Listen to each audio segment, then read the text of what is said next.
আপোনালোকৰ চকুৰ তলৰ অংশ যদি খুব বেছিকৈ কলা পৰি গৈছে বা সেই কলা পৰা সমস্যাটো আপোনালোকৰ বহুত দিনৰ পুৰণাও হৈছে বা চকুৰ তলত আপোনালোকৰ সোনকালে বলিৰেখা পৰিছে, এই সকলোবোৰ সমস্যা ঠিক হ'বৰ বাবে আপোনালোকে এইকেইটা ষ্টেপ কৰি চাব। আপোনালোকৰ চকুৰ তলৰ অংশ কলা পৰা সমস্যা একেবাৰে সোনকালে নোহোৱা হৈ যাব।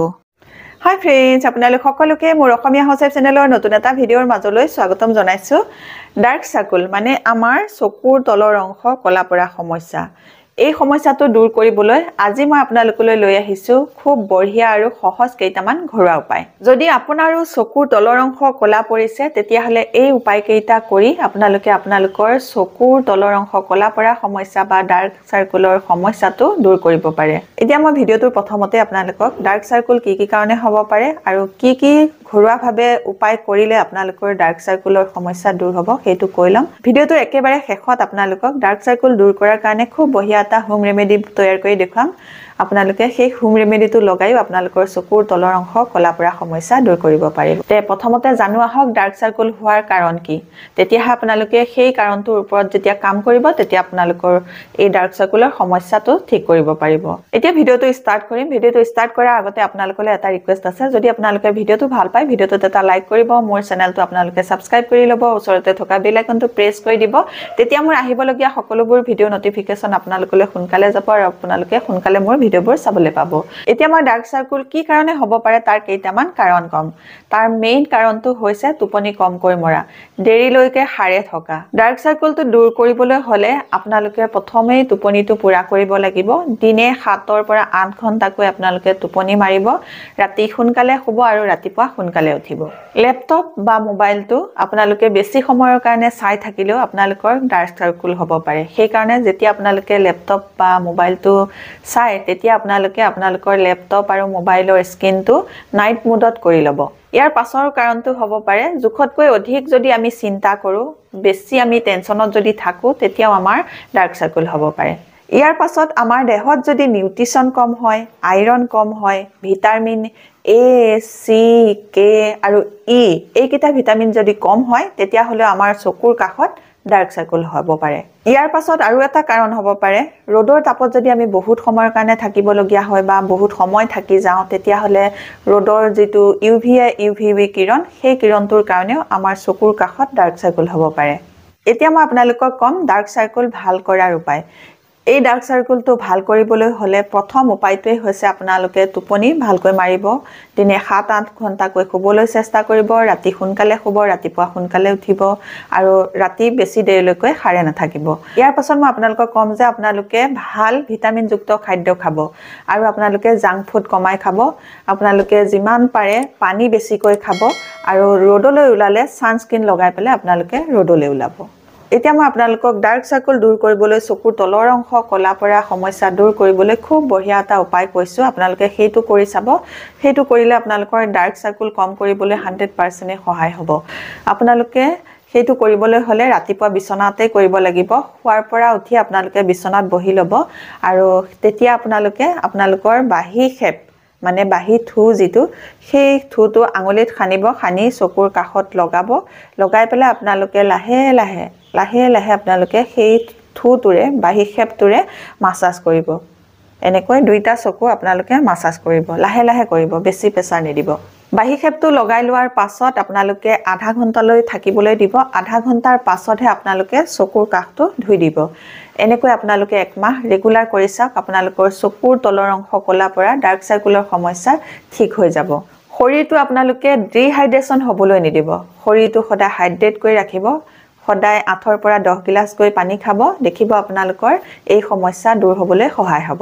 ইয়াৰ পাছত আৰু এটা উপায় কৰি চাব, আপোনালোকে মুখত ঠাণ্ডা পানী এমুকুৰা ভৰাই ল'ব। ভৰাই লোৱাৰ পাছত আপোনালোকে আপোনালোকৰ চকুত লাহে লাহে পানী এচাটি মাৰি থাকিব। এনেকৈ আপোনালোকে 2-3 বাৰ কৰিব। এনেকৈ কৰিলেও আপোনালোকৰ চকুৰ তলৰ অংশ কলা পৰা সমস্যা দূৰ হ'বলৈ সহায় হ'ব। ইয়াৰ উপৰিও আপোনালোকে সদায় ৰাতিপুৱা 10 মিনিটকৈ হ'লেও কপাল ভাতি কৰাৰ অভ্যাস কৰক। এনেদৰে কৰিলে আপোনালোকৰ চকুৰ তলৰ অংশ কলা পৰা বা ডাৰ্ক সাৰ্কুলৰ সমস্যা দূৰ কৰিবলৈ সহায় হ'ব। এতিয়া ভিডিঅ'টোৰ শেষত মই আপোনালোকক ডাৰ্ক সাৰ্কুল দূৰ কৰিবৰ কাৰণে এটা ঘৰুৱা ৰেমেডি তৈয়াৰ কৰি দেখুৱাম।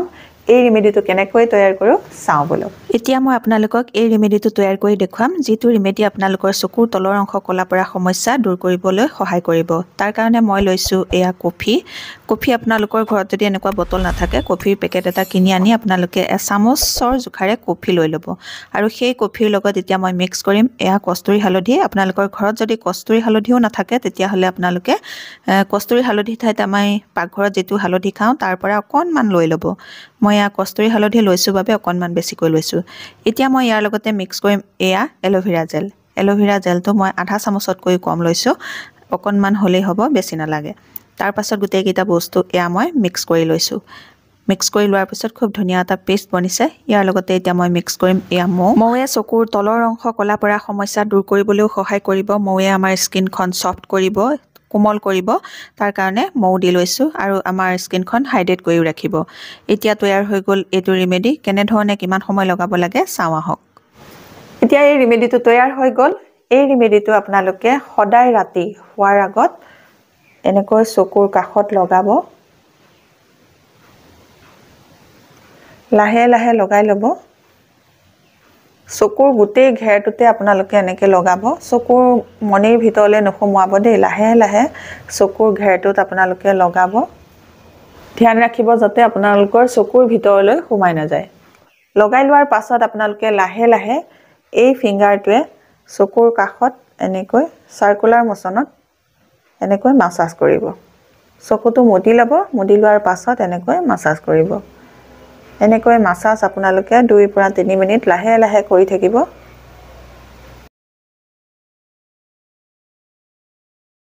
এনেকৈ আপোনালোকে 2-3 মিনিট মাছাজ কৰি ল'ব। মাছাজ কৰি লোৱাৰ পাছত আৰু এটা প্ৰলেপ ডাঠকৈ লগাই দিব চকুৰ কাষত।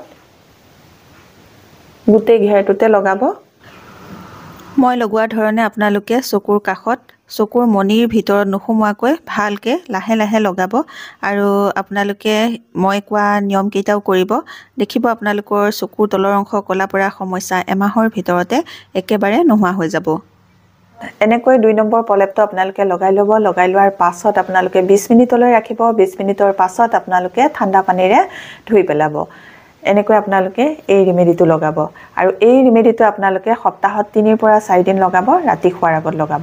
এইদৰে আপোনালোকে কৰি চাব, আপোনালোকৰ চকুৰ তলৰ অংশ ক'লা পৰা বা ডাৰ্ক চাৰ্কুলৰ সমস্যাটো দূৰ হ'বলৈ সহায় হ'ব। আৰু মই যিকেইটা নিয়ম ক'লোঁ আপোনালোকে সেইকেইটাও কৰিব। আৰু এই ৰেমেডিটো আপোনালোকে লগাই চাব, আপোনালোকৰ চকুৰ তলৰ অংশ ক'লা পৰা সমস্যা একেবাৰে দূৰ হৈ যাব। যদি আপোনালোকৰ মুখত ক'লা দাগ আছে, এই ৰেমেডিটো আপোনালোকে গোটেই মুখখনতে লগাই পেলাই মাছাজ কৰিব। তেতিয়া আপোনালোকৰ সেই ক'লা দাগ দূৰ হ'বলৈও সহায় হ'ব। আজিৰ এই ভিডিঅ'টোত মই আপোনালোকক ডাৰ্ক চাৰ্কুলৰ সমস্যা দূৰ হ'বৰ কাৰণে কেইটামান উপায় ক'লোঁ আৰু এটা খুব বঢ়িয়া ৰেমেডিও দেখুৱালোঁ। আপোনালোকে নিশ্চয় এই ভিডিঅ'টো ভাল পাইছে। যদি ভাল পাইছে মোৰ ভিডিঅ'টোত এটা লাইক কৰিব। মোৰ চেনেলটো আপোনালোকে ছাবস্ক্ৰাইব কৰি আপোনালোকৰ ফ্ৰেণ্ডৰ লগতো ভিডিঅ'টো শ্বেয়াৰ কৰি দিব। নতুন এটা ভিডিঅ'ৰ সৈতে, নতুন এটা বেলেগ টিপছৰ সৈতে আপোনালোকৰ মাজলৈ আকৌ আহি আছোঁ। তেতিয়ালৈকে নমস্কাৰ, আজিলৈ আহোঁ।